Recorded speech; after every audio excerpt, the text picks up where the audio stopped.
about to take my first ride in a Cybertruck. Miki had the first Cybertruck off of the lot, and now we're gonna make a podcast out of it. It's gonna be epic. Take a look. Self-drive. Yeah, I want to do that. Can we do that? So, this is just rapid fire, as you might see, questions. So, first, tell me about your morning habits. Oh, how long is the podcast? Like, if I could, I would just have a morning routine till like 2 p.m. Yeah, I love it. I'm like Alex Hormozy's worst nightmare. Who's Alex Hormozy? He's the guy that's like, F your morning routine, you need a money routine. He's like, forget about meditation, just start making money. He's like the antidote to all of this like feminine stuff. Anyway, my morning routine, I wake up, I tongue scrape, very Ayurvedic. Yeah, I love that. Gotta get the ama off the tongue, Yeah. brush my teeth, try and get sunlight in my eyes as soon as possible. Beautiful. The ZIVA, the meditation technique is mindfulness, meditation, and manifesting. And then I pray? work out. Well, I'd say the manifesting is my version Yeah, of prayer. beautiful. So, I think meditation is listening to God, and for me, manifesting is talking to God. So inside of it is the two-way conversation. But I like to listen first. I like to get quiet, remind myself that I'm God pretending to be a human. Because then it's like an opportunity to deliver my fulfillment to the world versus coming to my desires from a place of lack or need or stress. I love that. I love that. And then I work out. I usually do the 7-minute workout. Cool. It's a free app. And You look great. busy moms on a go. So like, What's your 7-minute workout? well, it's just an app and it's like push-ups, sit-ups, squats, lunges, like classic. Okay, You just go great. like as hard as you can for 30 seconds. Great. 15-second rest. And then if I have time, I'll do a sauna cold plunge. Okay. I have a sauna in my garage now, and I have a cold Nice. plunge in my backyard. What? Yeah. And then but dream case is I'll cold plunge in the lake because I live on a lake now. Ooh. I know. Hey. And then if I'll take little breaks during the day and I'll paddleboard, which I'm like the lady of the lake now. I Very love the excited. lake a lot.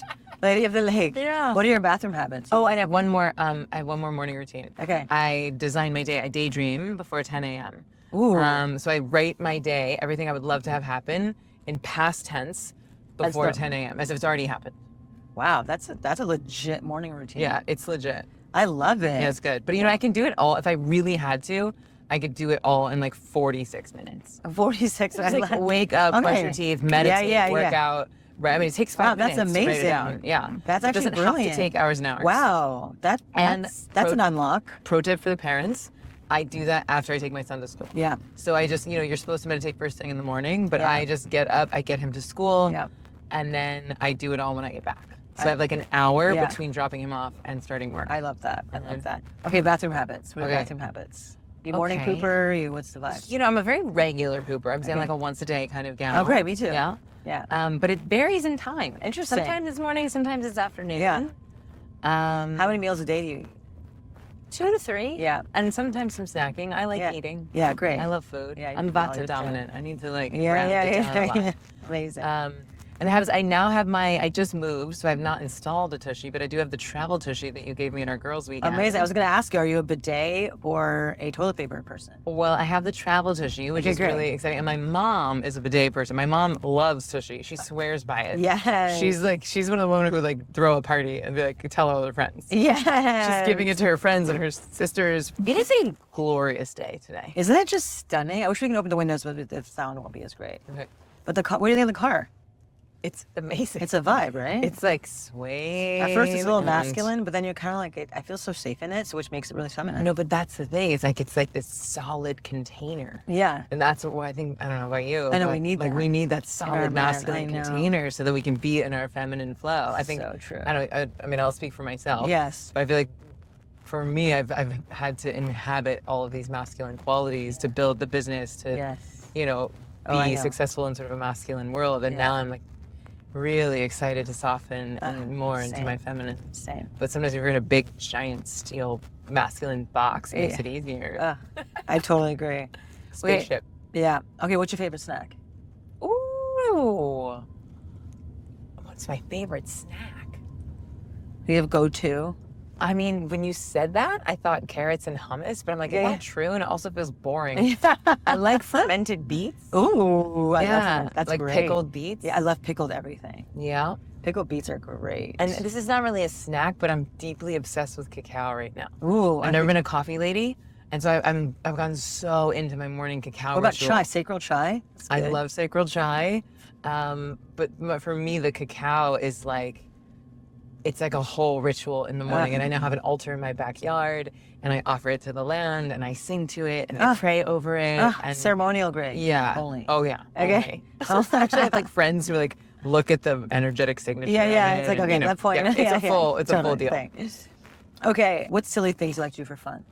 Dance with my friends. I Yeah. don't know if that's silly or not. No, it's but great. Wear wrestling masks while people, wrestle. That was so good this weekend. I was freaking out. I think our friends are world-class Yeah. mischief makers and party makers. This is not silly, but I do like to meditate with my friends. I've had a lot of people come and visit me now that I've moved. Yeah. And I love meditating with my friends, especially ones who know how to do ZIVA, because it's different. Yeah. Because like people who are just learning to meditate, it's like the energy is a little more frenetic. Yeah. But people who've been meditating for a while, the energy just drops. And Uh-huh. so I love like swimming in that deep, luxurious state of consciousness. I love that. Okay. What's your take on money? Oof. I think that money is energy. I think it wants to flow. Yeah. I've been really anthropomorphizing it lately and like Cool. tuning into the Lakshmi frequency of money. Cool. What is that? So Lakshmi is like in the Vedas, she's like the goddess of abundance. Yeah. And our friend Sadhviji, she's not the goddess of cash. She's not an ATM machine. Okay. Lakshmi is the goddess of all abundance. Abundance of time, abundance of resources, abundance of friends, abundance of money. I love yes. that. But my take on money is that it wants to flow. And that I think of Lakshmi as like a hot trophy wife. And she like wants to be taken out on the town. Like she wants to be shown. She wants to be celebrated. She does not want to be like hoarded in a closet.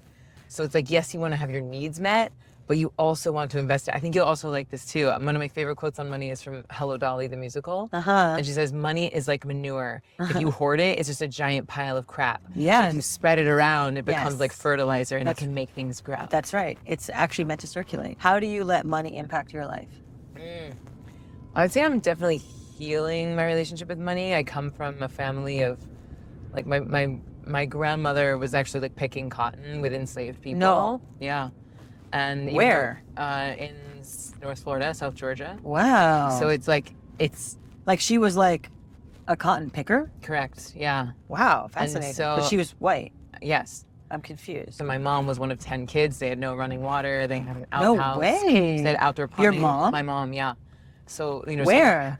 in Florida, in Marianna, Florida. Wow. So I come from this lineage of lack and scarcity. And so I've very much been healing that in myself, Wow. like healing scarcity of That's time. so great. Thanks. Crushing. Thank you. But my mom started working when she was 11 years old and worked until she was like 70 and worked really hard. And so right now I have, like, I'm unwinding the story that you have to work really hard to make money.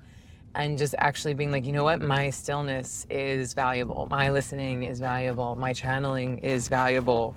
And I can actually like do less and earn more. Yes. So I'm moving into that like queen phase, but it's taking some doing. You know, it's taking some unwinding. Yeah. Amazing. What a beautiful. I don't know how I didn't remember or know that. It's amazing. Yeah, What do you think is the key to happiness? I think the conscious design of happiness is tuning into what is the most pressing need of the time. Like sort of your thing of like what sucks for me, what sucks for a lot of people, what's a pressing need of the time. And then how do my gifts best serve that need? And then which of those gifts do I want to use right now? And I think if you can answer those three questions, like what's the most pressing need of the time, which of my gifts serves that need, and which of those gifts do I want to use right now? I think if you can solve you're going to be that feels happy. relevant for me. Yeah. That's awesome. I mean, you do that. That's like, it's such a part of your transmission. I just think it's a key to being a successful entrepreneur, but you don't have to be an entrepreneur to apply that.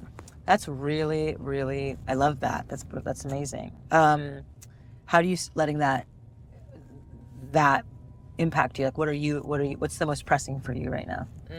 Well, for me, I think one of those pressing needs of the time is climate change. Like, I think that it's like kind of hilarious that we're not all talking about this all the time. I'm like, wait, we're all aware that like in 60 years, we're not going to have like the soil's not going to be able to make food anymore. I know. And like we're going to have more plastic in the ocean than fish in like 50 years. Yeah.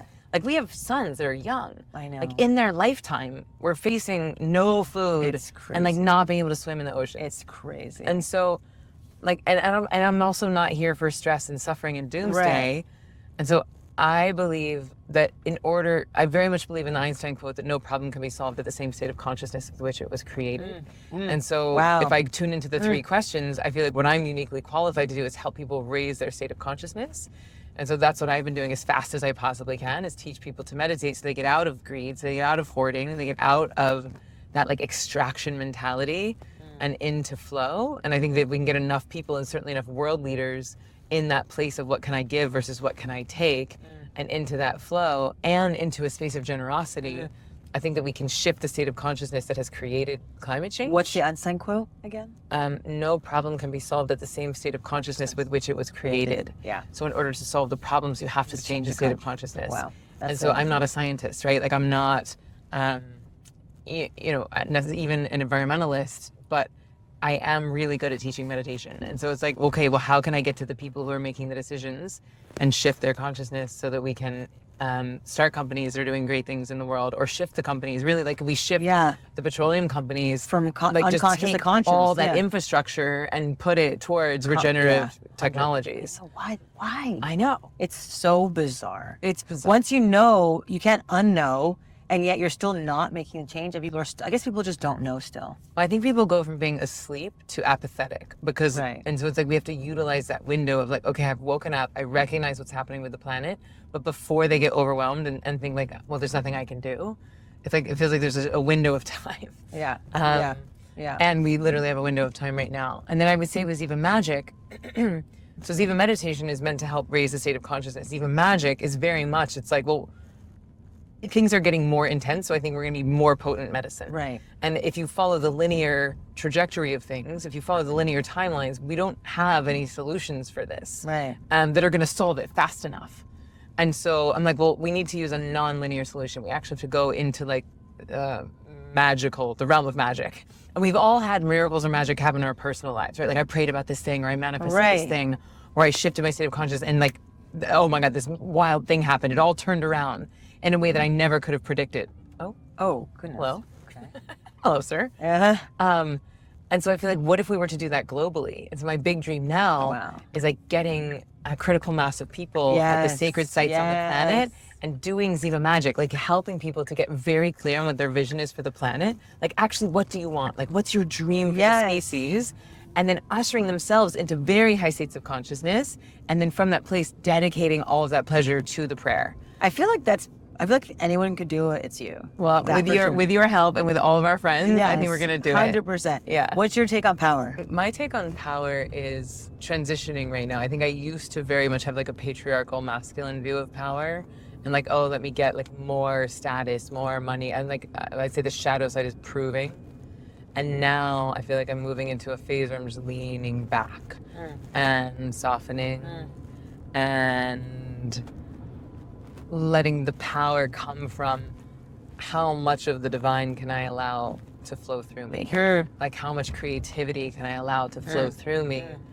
And then letting that be magnetic versus going out and reaching or striving. I like the idea of how do you spend your power? How do you spend your privilege? Like I have so many privileges. I'm tall, I'm white, I'm pretty, I'm smart. Yeah. You know, I've been given a lot genetically. And so just like you want to think about how do you spend those privileges, I think it's also good to think how you spend your power. And I think, again, I'm in a transition point where I feel like so much of my life I've been working to get more of it, that now it's like recognizing the power that I do have and celebrating that. Some way that it's coming up is like what and how I endorse people and things. And recognizing that it has weight now. Yeah. And so I have to be really discerning about who and what I endorse. Not even like a brand or whatever, but just like I invite a person to a party. I nominate a person to speak on a panel. What are you into these days? Mostly my friends. Like I feel like I'm become a huge spokesperson for our friends Layla and Regina. Yeah. I was like, I love both them and their work so much. So really... But the main thing I'd say I'm a mouthpiece for right now is feeling your feelings. Yeah. That was what our podcast ended up being about. Is just like, it just keeps coming back to inviting people to feel their feelings. And then, you know, obviously meditation, using your pleasure to pray. These are the things that I am most passionate about at the moment. What's your take on love? Well, I guess what kind of love? All of it? Like being in love, like love, like what is being in love feel like? And obviously we're moms, so we're obviously in love with our children, but like talking more in the romantic sense. I feel like, I mean, it's cheesy, but like love is everywhere all the time. Yeah. Love is all around us. And to me, romantic relationships are our playground and our schoolyard. It's like where we go to learn lessons. I love that. And where we go to play. I used to say that relationships exist to teach us our lessons, but I don't think it's exclusively that. I think it's also just where we get to share life and enjoy Our life. playground and school play. I've never said that before. Our playground and our schoolyard. That schoolyard, that is so right. Yeah, It's like there's nowhere else could you learn so much because you're so intimate. It's like you're dealing with like the deepest things that come up, and it's like it's really interesting what comes up when we're in this space of like love, because we're just like our hearts are on the table and on the line. It's the most advanced curriculum. Right. It's like always PhD levels through self-help. And so I think some lessons that I've learned is, one, that you can only love someone else to the degree to which you love yourself. Yeah. And someone else can only love you to the degree to which they love themselves. And so for me in partnership, it's like, how much can I love myself? How much can I accept myself? And then as that container gets bigger, I have more love to give to someone else. But then also being discerning of like, if someone doesn't love themselves, then they actually can't love me. And being brave enough to leave that is the case. Yeah. How is that for you? Like the idea of like, when does one become brave enough to leave? Well, I think for me personally, I've worked a lot on my relationship with the masculine and healed a lot of my daddy stuff and developed my own healthy masculine. I mean, my dad was an amazing, brilliant man, but also had a lot of anger issues and was an alcoholic. And so for me, the masculine frequency didn't feel safe. And so I've had to find that safety inside myself. I've had to like parent myself, daddy myself, like build that masculine container. And this feels relevant. A recent realization I've had is that I think what a lot of us call like masculine or hyper masculine or even toxic masculine is not masculine. It's actually wounded feminine. Huh.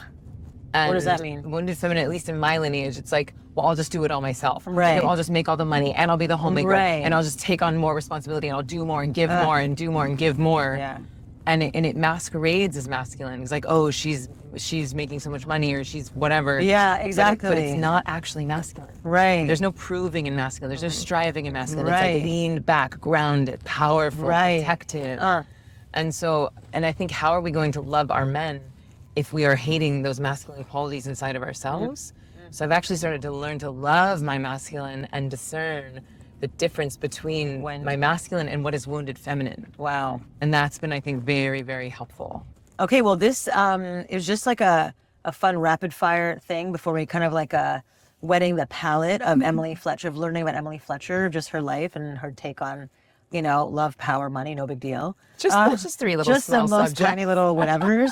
And now we're gonna get into the juice and the thank you for my first Cybertruck ride. Way to conduct an interview and drive at the same time. This would be a healthy feminine of like simultaneity of consciousness. Yeah. Good job. Good job. Let's go.